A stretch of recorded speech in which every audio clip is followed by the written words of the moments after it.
तो ये क्वेश्चन करते हैं। दो ब्लॉक हैं, वो इस तरह से रखे हुए हैं, ट्रायंगुलर टाइप के हैं। ये नीचे वाला सरफेस जो है वो फ्रिक्शनलेस है, ठीक है। अच्छा, M2 पे फोर्स लगाया है और पूछा है कि कितना मैक्सिमम फोर्स लगा सकते हैं कि M1 जो है इसके ऊपर स्लिप ना करे, ठीक है।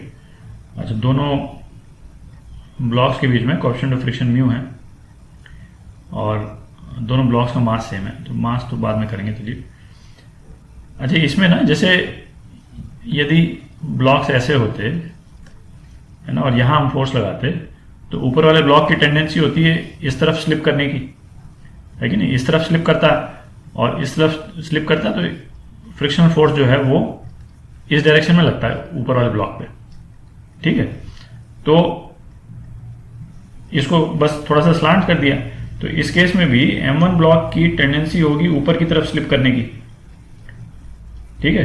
तो इस पे जो फ्रिक्शनल फोर्स जो लगेगा M1 पे वो नीचे की तरफ लगेगा, मतलब इस डायरेक्शन में लगेगा, ये जो मैंने बनाया, ठीक। तो इस पे M1 पे फोर्सेस बनाते हैं।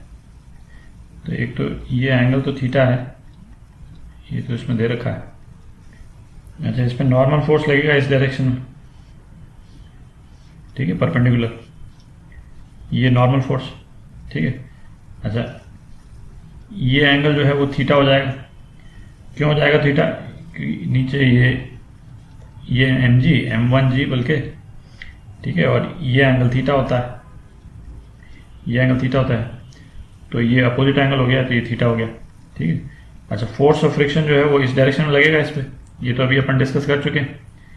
अच्छा, और इसमें ये एंगल भी थीटा है, ठीक है। तो अब इसका जो नॉर्मल फोर्स और फोर्स ऑफ फ्रिक्शन को रिजॉल्व कर लेते हैं, ठीक है। तो नॉर्मल फोर्स को तो इसको येलो में कर देता हूँ, n sin थीटा इस डायरेक्शन में और n cos थीटा इस डायरेक्शन में होगा, ठीक है। और फोर्स ऑफ फ्रिक्शन को रिजॉल्व कर देते हैं, ग्रीन में कर देते हैं। तो F cos थीटा इस डायरेक्शन में हो गया,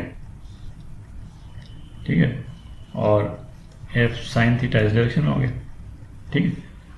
तो यदि ये ब्लॉक A एक्सेलरेशन से एक्सेलरेट कर रहा है तो इसके इक्वेशंस क्या होंगे, ठीक है। तो हॉरिजॉन्टल डायरेक्शन में जो फोर्स आ गए, एक तो n sin थीटा आ गया प्लस F cos थीटा, ये तो इसको एक्सेलरेट करा देगा, ठीक है, हॉरिजॉन्टल डायरेक्शन। अच्छा, वर्टिकल डायरेक्शन में जो फोर्सेस हैं वो जो नेट फोर्स है वो mg के बराबर होगा, तो n cos theta minus F sin theta जो है वो mg के बराबर होगा। बराबर इसलिए क्योंकि वर्टिकल डायरेक्शन में कोई मूवमेंट नहीं है, ठीक है। अच्छा, अब यदि M1 और M2 को एक साथ ही रहना है, मतलब स्लिप नहीं करना है, तो दोनों का एक्सेलरेशन सेम होना चाहिए। M1 और M2 का एक्सेलरेशन सेम होना चाहिए। तो M1 और M2 का एक्सेलरेशन यदि सेम होगा तो क्या एक्सेलरेशन होगा? इन पे एक्सटर्नल फोर्स लग रहा है F, तो F जो है वो M1 प्लस M2 A के बराबर होना चाहिए, ठीक है, कॉमन एक्सेलरेशन होना चाहिए। और ठीक है, A कॉमन AC लिख देता हूँ मैं, है ना। अच्छा, अब ये AC जो है यदि ये इस A के बराबर हो जाता है तो इसका मतलब ये M1 और M2 जो है वो मतलब एक साथ जाएंगे, स्लिप नहीं करेंगे। अपने पास में वो फोर्स आ जाएगा जिस फोर्स पे ये जो है वो स्लिप नहीं करेंगे आपस में, ठीक है। अच्छा, इसमें ना ये एक्चुअली क्या है, what force can be applied लिखा ना, ये what maximum force can be applied, ये वर्ड होना चाहिए टेक्निकली, मतलब ये करेक्ट है। What force can be applied से भी एक मतलब निकलता है, but what maximum force can be applied है ना, तो इसका पर्पज यही है। तो मैक्सिमम फोर्स अप्लाई करेंगे तो ये एक्सेलरेशन जो है, मतलब किस मैक्सिमम एक्सेलरेशन तक ये दोनों बॉडी एक साथ जा सकती है, ठीक है। तो मैक्सिमम एक्सेलरेशन के लिए जो फोर्स ऑफ फ्रिक्शन जो होगा, है कि नहीं, वो मैक्सिमम हो जाएगा, ठीक है, क्योंकि तभी जो है वो एक्सेलरेशन जो है वो मैक्सिमम होगा। तो फोर्स ऑफ फ्रिक्शन मैक्सिमम कितना होता है? Mu N. तो ये म्यू एन यहां पे लगा देते हैं, है ना, इस अंडरस्टैंडिंग के साथ में कि फोर्स ऑफ फ्रिक्शन को हम मैक्सिमम ले रहे हैं। तो कितना हो गया? N sine theta plus mu N cos theta is equal to M1 a और N cos theta minus mu N sine theta is equal to m1 g, m1 है ये, ठीक है। दोनों को डिवाइड कर देते हैं तो a कितना आ गया, a आ गया आपका g इंटू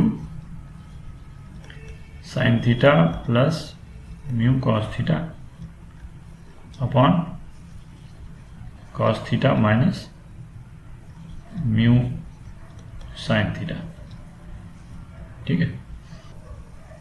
ये वो मैक्सिमम एक्सेलरेशन है जब तक दोनों m1 और m2 एक साथ चल सकते हैं, ठीक है। तो ये दो इक्वेशन हो गई अपने पास में, एक ये हो गई और एक ये हो गई। इनसे अपन फोर्स की वैल्यू निकाल सकते हैं, ठीक है। जगह कर लें